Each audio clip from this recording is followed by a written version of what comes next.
Olá, seja muito bem-vindo. Continuamos com a leitura do livro Uma Prova do Céu. Caso você não tenha visto a leitura desde o comecinho, vamos deixar o link da playlist nos comentários. Alguma coisa apareceu no escuro, movendo-se lentamente.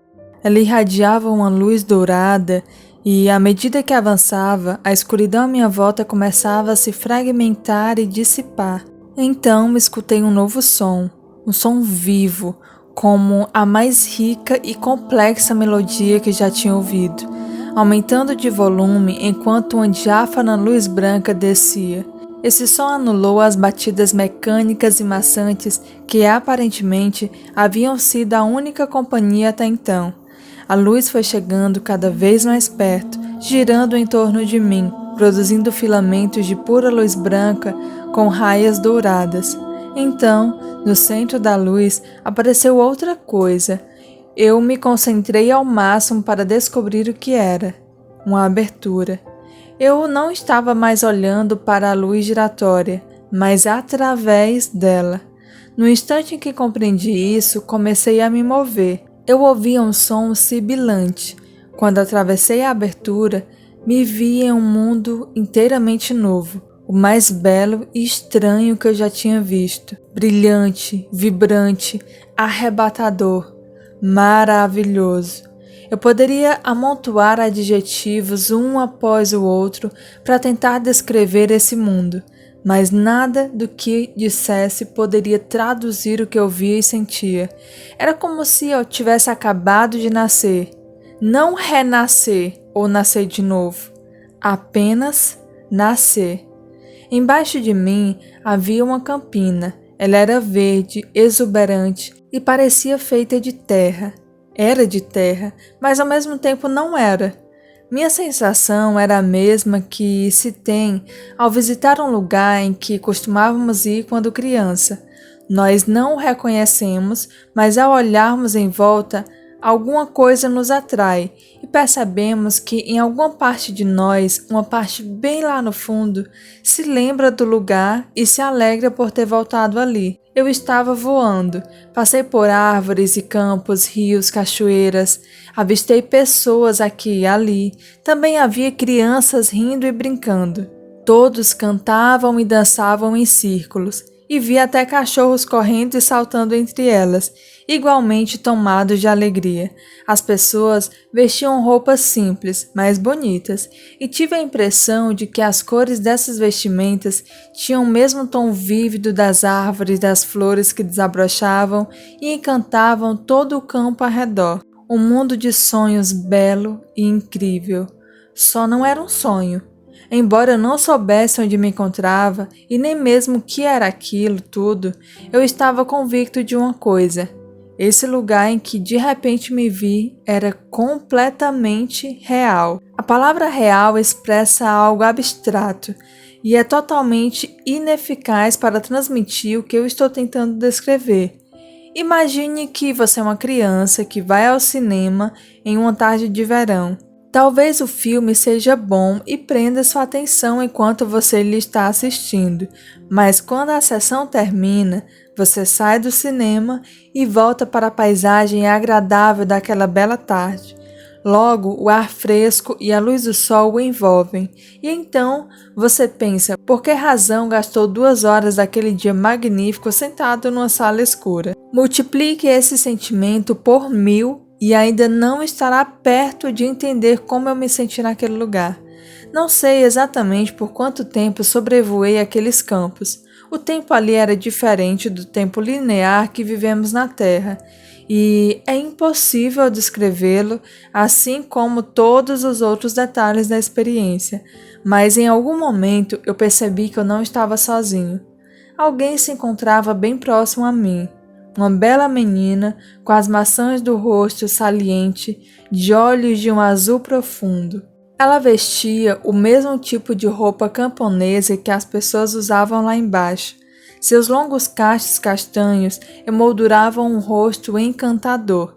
Cavalgávamos juntos sobre uma superfície intrincada, adornada por cores vivas indescritíveis, como as asas de uma borboleta.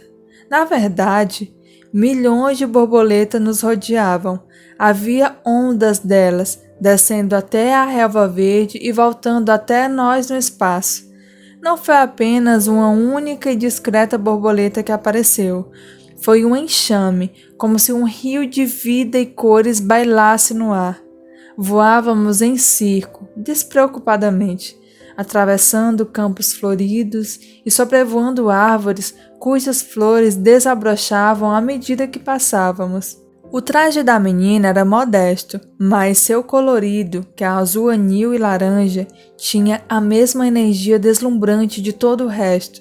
Ela olhou para mim de um jeito arrebatador. Não era um olhar romântico, tampouco um olhar de amizade. Era um olhar que estava muito além disso, além de qualquer tipo de amor que temos aqui na Terra. Era algo mais elevado, que trazia em si todos esses amores, porém mais verdadeiro e puro que qualquer um deles. Sem usar palavras, ela falou comigo. Sua mensagem me atingiu como um vento e compreendi imediatamente que ela era verdadeira. Eu soube disso da mesma maneira que sabia que o mundo à minha volta era real e não uma fantasia fugaz e delirante. A mensagem tinha 3 partes e se tivesse que traduzi-la em linguagem terrena, eu diria que era mais ou menos isso. Você é amado e valorizado imensamente, para sempre. Não há nada a temer. Não há nada que você possa fazer de errado. A mensagem me proporcionou uma imensa sensação de alívio. Era como se eu passasse a conhecer as regras de um jogo que eu havia jogado a vida inteira sem nunca tê-lo compreendido de todo. Nós lhe mostraremos muitas coisas aqui. A menina me disse, de novo, sem usar palavras, apenas projetando a essência do significado delas em mim. Mas no fim você irá voltar. Eu tinha uma única pergunta sobre isso. Voltar para onde? Lembre-se de quem está contando isso. Não sou um sentimentalista. Sei muito bem com que a morte se parece. Sei o que é ver uma pessoa viva, com quem você conversou e brincou durante um bom tempo, de repente se tornar uma massa inerte em uma mesa de operação depois de lutarmos durante horas para manter seu corpo funcionando. Conheço o sofrimento e o pesar profundo das pessoas que perderam alguém que nunca acharam que poderia perder. Conheço a minha biologia e, ainda que não seja um especialista em física, eu não sou um ignorante total nessa matéria. Sei a diferença entre fantasia e a realidade e posso assegurar que a experiência que estou tentando transmitir aqui, ainda de forma vaga e insatisfatória, foi de longe a experiência mais real da minha vida. Na verdade, a única coisa que poderia competir com ela em termos de realidade foi a que veio a seguir.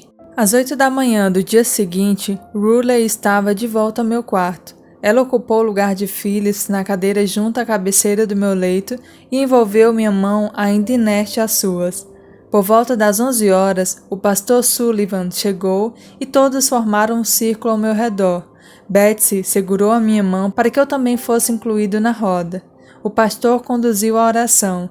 Quando estavam encerrando a prece, um dos médicos infectologistas apareceu, trazendo notícias do laboratório. Apesar dos antibióticos ministrados durante toda a noite, minha taxa de glóbulos brancos continuavam a subir, o que significava que a bactéria ainda estava atacando meu cérebro, sem enfrentar qualquer resistência. Correndo contra o tempo, os médicos mais uma vez interpelaram Ruley a fim de obter detalhes de minhas atividades nos últimos dias. Logo, estenderam suas perguntas para as últimas semanas.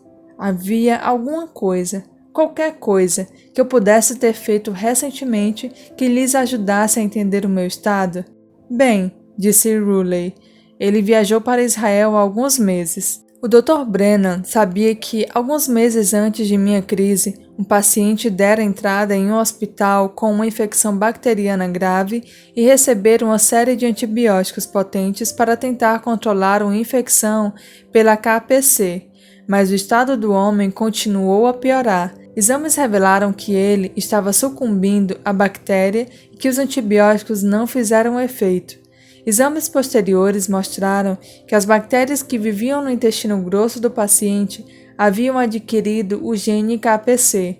Em outras palavras, seu corpo tinha se tornado laboratório para a criação de uma espécie de bactéria que, se chegasse à população geral, provocaria algo capaz de rivalizar com a peste bubônica, uma praga que dizimou metade dos europeus no século XIV. O hospital onde tudo isso aconteceu foi o Centro Médico Sourasky, em Tel Aviv, Israel, e o caso tinha ocorrido havia poucos meses. Para ser preciso, acontecera na época em que estive por lá em uma viagem a trabalho.